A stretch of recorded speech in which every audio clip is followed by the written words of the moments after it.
Each half cell consists of a metallic electrode dipped into an electrolyte. The two half cells are connected by a metallic wire through a voltmeter and a switch externally. The electrolytes of the two half cells are connected internally through a salt bridge.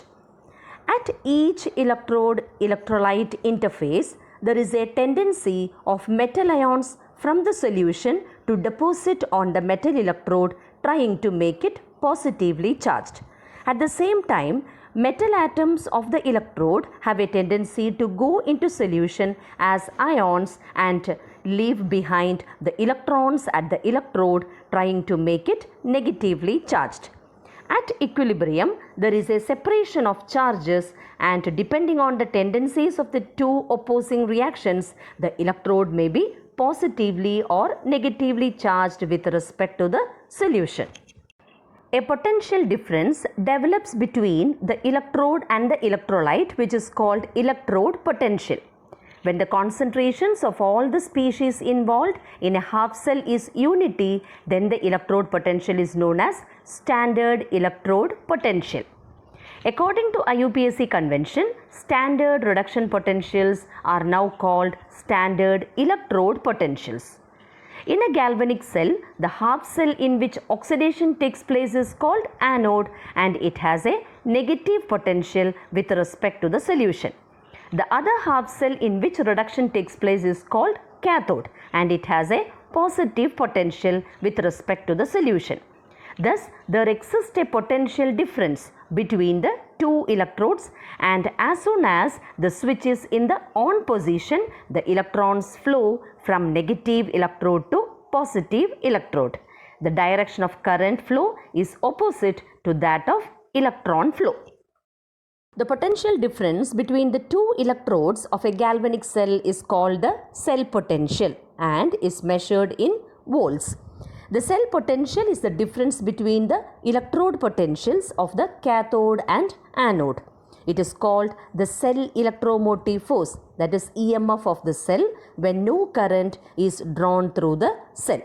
It is now an accepted convention that we keep the anode on the left and cathode on the right while representing the galvanic cell. A galvanic cell is generally represented by putting a vertical line between metal and electrolyte solution and putting a double vertical line between the two electrolytes connected by a salt bridge.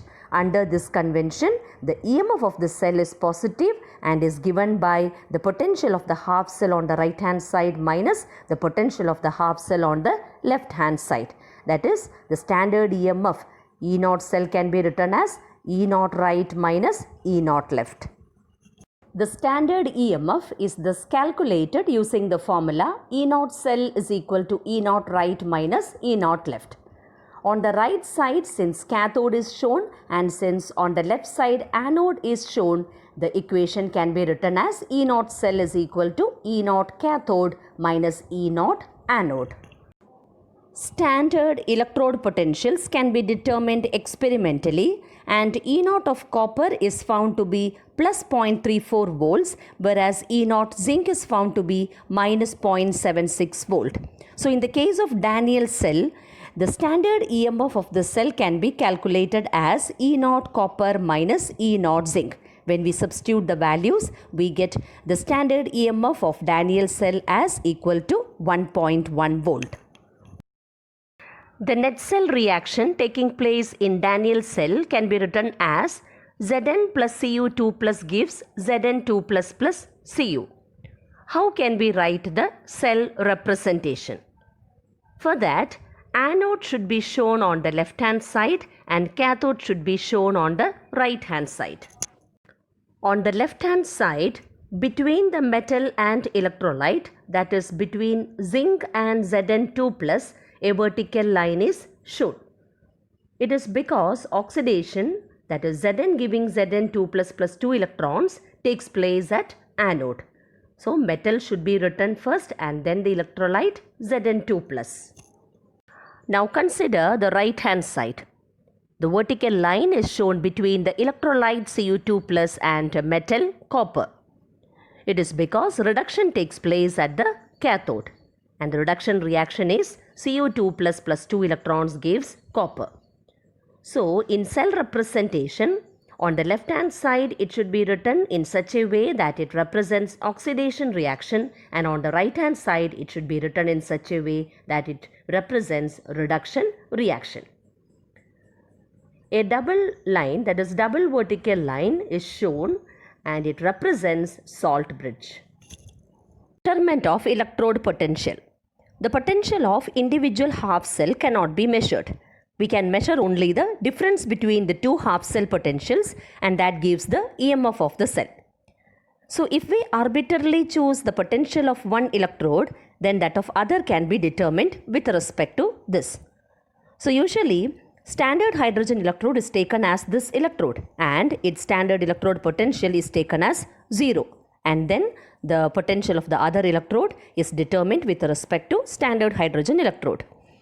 Now according to convention, the half cell, that is standard hydrogen electrode, represented by platinum, hydrogen gas giving H+, is assigned a 0 potential at all temperatures. According to the reaction, H++ plus an electron gives half H2. The standard hydrogen electrode consists of a platinum electrode, and it is coated with platinum black. The electrode is dipped in an acidic solution and pure hydrogen gas is bubbled through it. The concentration is taken as unity. This implies that the pressure of hydrogen gas is 1 bar and the concentration of hydrogen ion in the solution is 1 molar. In the case of metals like zinc, where the standard electrode potential is negative, a cell is constructed by taking standard hydrogen electrode as the cathode and zinc as anode.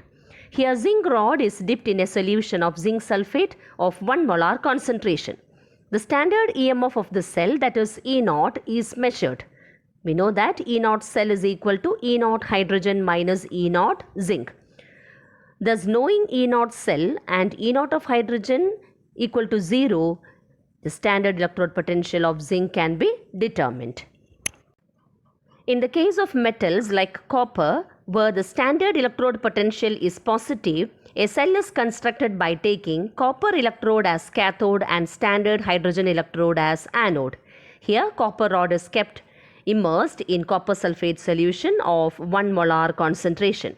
The standard EMF of the cell is measured, that is E0 cell. So knowing E0 hydrogen, which is equal to 0, and E0 cell, standard electrode potential of copper, that is E0 copper, can be determined. E0 copper is equal to plus 0.34 volt.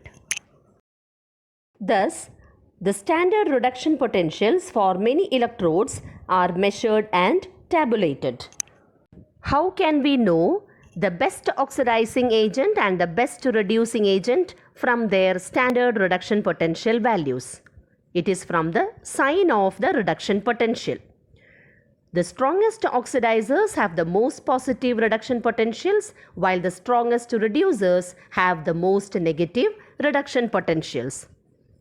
Most positive reduction potential means the species can be considered as the best oxidizing agent, and most negative reduction potential means the species can be considered as the best reducing agent.